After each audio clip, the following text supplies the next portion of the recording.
ഇമാതിരി ഒരു ഫുഡ് അടി ലൈഫിൽ ആദ്യമായിട്ടാണ്. വയനാട്ടിലോട്ടേക്ക് പോകുന്ന വയ്ക്കുന്ന നല്ല അടിപൊളി ബീഫും നെയ്ച്ചോറും പിന്നെ ഒരുപാട് സൈഡുകളോട് കൂടിയിട്ടുള്ള ഊണ് കിട്ടുന്ന ഒരു സ്പോട്ട്. നിങ്ങൾ വയനാട്ടിലോട്ടേക്ക് യാത്ര ചെയ്യുന്നവരാണെങ്കിൽ ഈ വീഡിയോ സേവ് ചെയ്ത് വെച്ചോളി. നല്ല ഹോമിലി ഫുഡ് വേണമെന്നുണ്ടെങ്കിൽ നേരെ റൈഹാനത്താൻ്റെ അടുത്തേക്ക് പോയാൽ മതി. ആ ഒരു നെയ്ച്ചോറും ബീഫിന്റെ കറിയും ആ ഒരു ബീഫ് വരട്ടിയതൊക്കെ കൂട്ടി അങ്ങോട്ട് കഴിക്കണം എൻ്റെ മോനെ. വയനാട്ടിലോട്ടേക്കുള്ള യാത്രയിൽ കുറ്റാടി ചുരവും കയറിയിട്ട് റോഡ് സൈഡിൽ തന്നെയുള്ള സ്വന്തം വീട്ടിൽ തന്നെയാണ് ഈ ഒരു തട്ടുകടയുള്ളത്.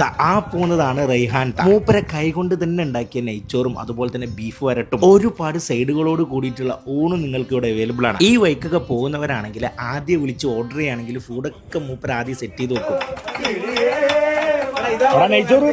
എല്ലാവരും മരണ ഫുഡടി ആയതുകൊണ്ട് തന്നെ കിച്ചണിലോട്ടേക്ക് കയറിയിട്ടാണ് നെയ്ച്ചോറും ബീഫ് വരട്ടും ഞാൻ വാങ്ങിയത്. ആ ഒരു ചൂട് നെയ്ച്ചോറും ആ ഒരു ബീഫ് വരട്ടും ഉണ്ടെങ്കിലുണ്ടല്ലോ സ്വർഗ്ഗാണ് മോനെ, സ്വർഗ്ഗം. എന്തായാലും അതിന്റെ ടേസ്റ്റ് കൊണ്ട് ഞാൻ അത് കഴിച്ചുകൊണ്ടേ പ്ലേറ്റ് നല്ലോണം തുടച്ച് വൃത്തിയാക്കിയിട്ടാണ് ഞങ്ങൾ അവിടെ നിന്ന് ഇറങ്ങിയത്. അപ്പോൾ വയനാട് കിണറ്റിങ്ങളിലുള്ള വളവിൽ തട്ടുകടയാണ് ലൊക്കേഷൻ വരുന്നതെന്ന് പറഞ്ഞുകൊണ്ട് bye from Anees foodie. Beef കണ്ടോ മക്കളെ.